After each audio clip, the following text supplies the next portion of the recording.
और अवतार और अवतरण का जब तक अंतर नहीं समझ पाएंगे तब तक मन को वास्तविक ठिकाना नहीं मिलेगा।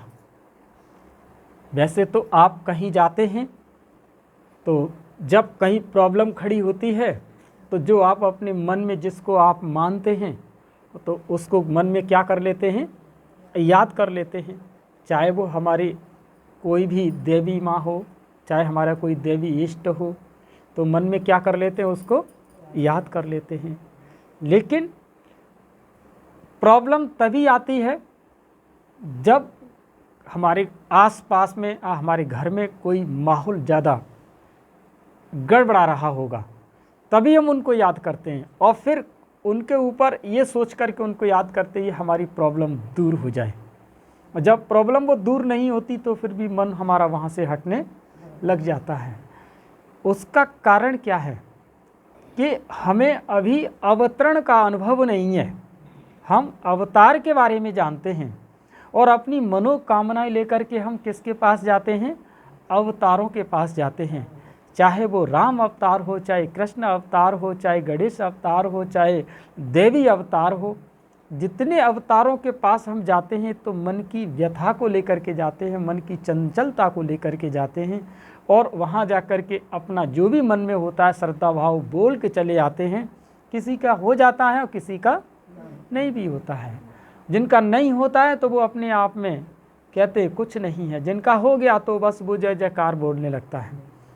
उन्हें अवतरण का अनुभव नहीं है।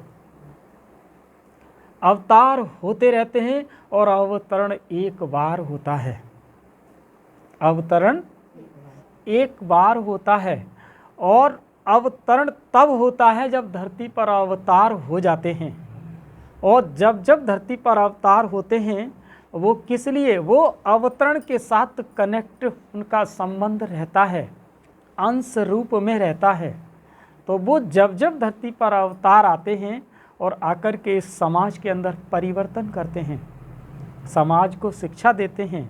समाज के अंदर बहुत अच्छे अच्छे रिद्धि सिद्धि वाले भी अवतार पुरुष कहे जाते हैं, तो वो भी समाज को परिवर्तन करने के लिए वो अपना जीवन देते हैं। ऐसे कई एक अवतार हमारे इस धरती पर हुए हैं, लेकिन अवतरण एक ही बार होता है और वो होता है पूरे सृष्टि काल के चक्र घूम जाने के बाद। जब सृष्टि चक्र जब पूर्ण घूम जाता है, जब उन अवतारों के द्वारा जब यहाँ पर धर्म स्थापित हो जाते हैं और उन धर्मों में जब गिलानी उत्पन्न होने लगती है, जब उन धर्मों के अंदर क्या होने लगती है, गिलानी होने लगती है। चाहे वो राम आए, चाहे कृष्ण आए, चाहे और भी हमारे यहाँ संत महापुरुष आए, चाहे मठ मठाधीशों के द्वारा इस धरती पर बहुत सत्संग खड़े हुए, ये सब अवतारी हैं। और इनके बावजूद भी धरती पर क्या हो रहा है, कहते हैं ना, भले ही लेकिन फिर भी अत्याचार फैल रहा है। तो कहते हैं कि जब जब धर्म की गिलानी होगी तब तब मैं आता हूँ और यहाँ आकर के मैं अधर्म का मैं क्या करता हूँ, विनाश करता हूँ और तब जाकर के एक सत्य धर्म की स्थापना करता हूँ।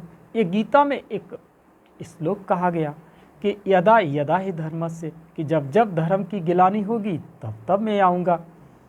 अब सवाल ये उठता है कि अवतारी तो बहुत पहले भी आए हुए थे, राम भी आए, कृष्ण भी आए, लेकिन आकर के उन्होंने इस समाज में, इस धरा पर एक सत्य धर्म की स्थापना के लिए कार्य तो किया, लेकिन उसके बावजूद भी धरती पर पूर्ण रूप से क्या नहीं हो पाई। आज भी लोग कैसे हैं, आज भी लोग मन से शांत नहीं हैं और उनके मनोभावों के अंतर्गत और भी कुछ चल रहा है।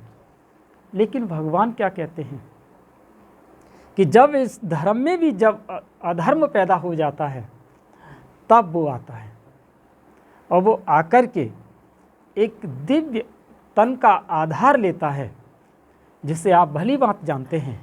जब वो दिव्य तन का आधार लेकर के उन अवतारों का भी सार बताता है, किनका, जो अवतार धरती पर आए हैं उनका भी क्या बताता है, सार बताता है कि उनको भी शक्ति अगर मिली है तो कितनी कि जिस वक्त जिसको जितनी ज़रूरत होती है, समाज को जिस वक्त जिस व्यवस्था की ज़रूरत होती है, अवतार उतने के लिए ही आता है और उस व्यवस्था को सुदृढ़ करता है, शक्तिशाली बनाता है। और फिर समय के पश्चात उस व्यवस्था से फिर अव्यवस्थाएं भी और गड़बड़ाने लगती हैं, तो फिर अवतार आता है। तो फिर ज्ञान का वो कौन है? परमात्मा कौन है? ज्ञान का सागर है वो अनंत शक्ति लिए हुए है उसके अंतर्गत। तो वो दूसरे अवतार को भी उतनी पावर देता है और उस व्यवस्था में भी और सुधार करता है। और धीरे धीरे जब देख लेता है पूरा सृष्टि काल का चक्र घूम गया कि अब कोई भी अवतार की ज़रूरत अब नहीं है, क्योंकि उसे मालूम है कि इतने के बाद अब कुछ होने वाला नहीं, तब वो स्वयं आता है। तब आकर के कहता है कि मन को ठिकाना तुमने जो दिया, अवतारों को दिया, अवतारों के दर्शन किए, अब असली मन की शांति अवतरण के द्वारा ही मिलेगी, क्योंकि वो आकर के पहले तुम्हें तुम्हारी ही पहचान बताता है कि तुम वास्तव में हो कौन, तुम हो कौन। तुम्हारा ही वो सबसे पहले उल्लेख करता है, तुम्हारा ही अंदर से ही एक्सप्लेन करता है, तुम्हारे अंदर से ही वो हल करता है कि वास्तव में तुम हो कौन।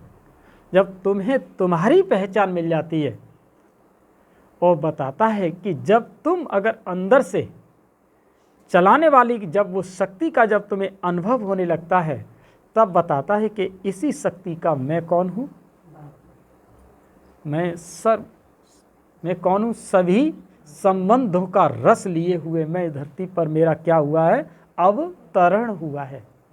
अब तुम मेरे साथ जब तक कनेक्शन नहीं जोड़ोगे, तब तक वास्तविक मन की शांति नहीं मिलेगी। तो आज उसका अवतरण हो चुका है और उस अवतरण के द्वारा ही आज हम सब लोग एक क्या मनाने जा रहे हैं, एक छोटे से आश्रम की क्या एक वार्षिक उत्सव, कि उसके द्वारा भी हम समाज के अंदर संदेश दे सकते हैं और दे रहे हैं कि अवतार और अवतरण में कितना अंतर है।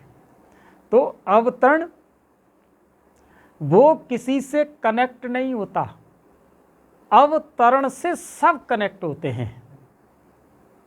अवतरण किसी से कनेक्ट नहीं होता, वो किसी से शक्ति नहीं लेता, वो किसी से योग नहीं करता।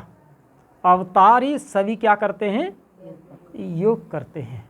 चाहे वो राम हो, चाहे कृष्ण हो, चाहे गणेश हो, चाहे हनुमान हो, चाहे शंकर जी हो, सब क्या करते हैं, योग करते हैं और उस अवतरण के साथ योग करते हैं।